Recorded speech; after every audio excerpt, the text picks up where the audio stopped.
ஓம் சாந்தி. B.K. Surajbhai அவர்களின் தாரணை வகுப்பு ஜூன் 6, 2024. இவ்வுலகில் உள்ள கோடிக்கணக்கான ஆத்மாக்களுக்குள் சில லட்சக்கணக்கான ஆத்மாக்களை பகவான் தேர்ந்தெடுக்கிறார். அவர்களுக்கு ஞானத்தையும் யோகத்தையும் கற்பிக்கிறார். அவர்களை தூய்மையாக்குகிறார். நல்ல பண்புகள் குணங்கள் நிறைந்தவராக ஆக்குகிறார். அவர்களது விக்கர்மங்களை அழிப்பதற்காக சக்தி வாய்ந்த ராஜயோக கல்வியை கற்பிக்கிறார். அவர்களிலிருந்து 108 வெற்றி ரத்தினங்கள் வெளிப்படுகிறார்கள். அவர்கள் கர்மேந்திரியங்களை வென்றவர்களாகவும் மாயையை வென்றவராகவும் ஆகிறார்கள். அவர்களுக்குள்ளும் முதல் 8 மகான் ஆத்மாக்கள் மதிப்புடன் தேர்ச்சியடைந்தவர்களாவார்கள். இந்த பல்கலைக்கழகத்தினை சுயம் பகவானே திறந்து வைத்திருக்கிறார். மேலும் அவரே அனுதினமும் வந்து படிப்பிக்கிறார். மேலும் மாணவர்களாகிய நாம் அனைவரும் அதில் படித்து கொண்டிருக்கிறோம். இத்தனை பெரிய பல்கலைக்கழகம் முழு உலகிலும் வேறு எங்கும் இருக்க முடியாது.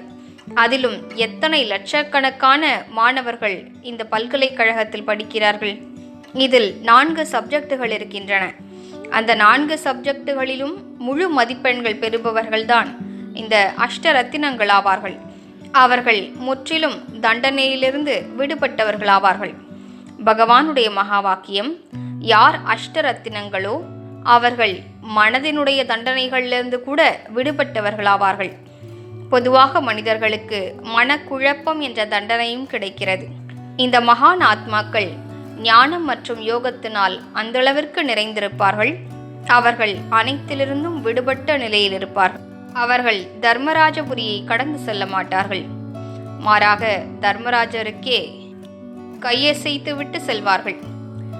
தர்மராஜர் கூட அவர்களுக்கு மரியாதை செலுத்துவார். ஏனென்றால் அந்த அஷ்டரத்தினங்கள் இவ்வுலகின் விலை மதிக்க முடியாத ரத்தினங்கள் ஆவார்கள்.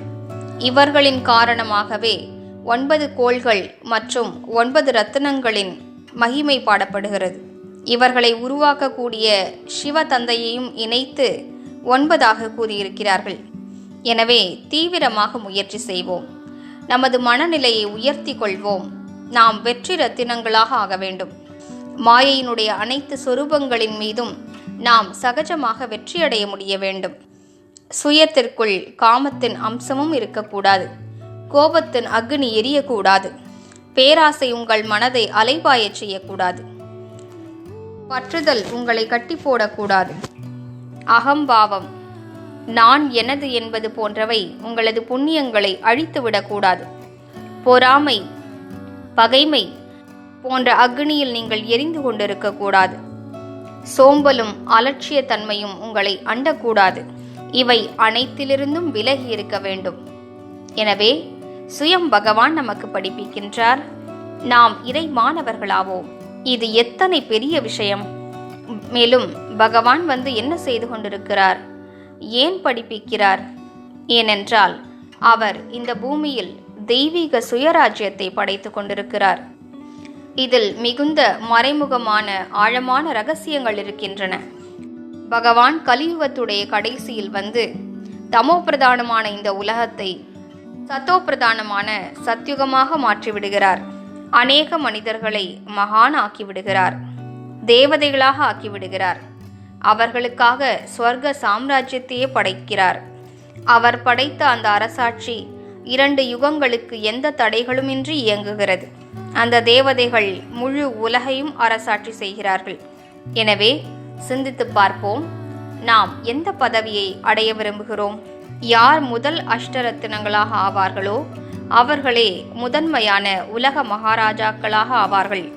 அதனால்தான் அஷ்ட தேவர்கள் என்று வர்ணிக்கப்படுகிறார்கள். அவர்களுக்கு பின்னால் பிற்காலத்திலும் பல உலக மகாராஜாக்கள் தோன்றுவார்கள். ஏனென்றால் ஒரு ராஜா ஏறத்தாழ 75 வருடங்கள் தான் ஆட்சி புரிவார்.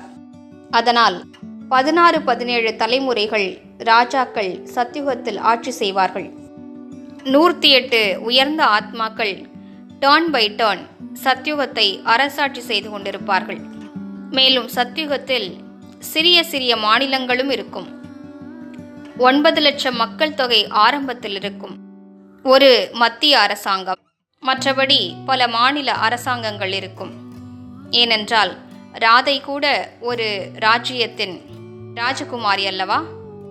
அவரது தந்தை கூட ஏதோ ஒரு அரசாட்சியின் ராஜாவாக இருப்பார்.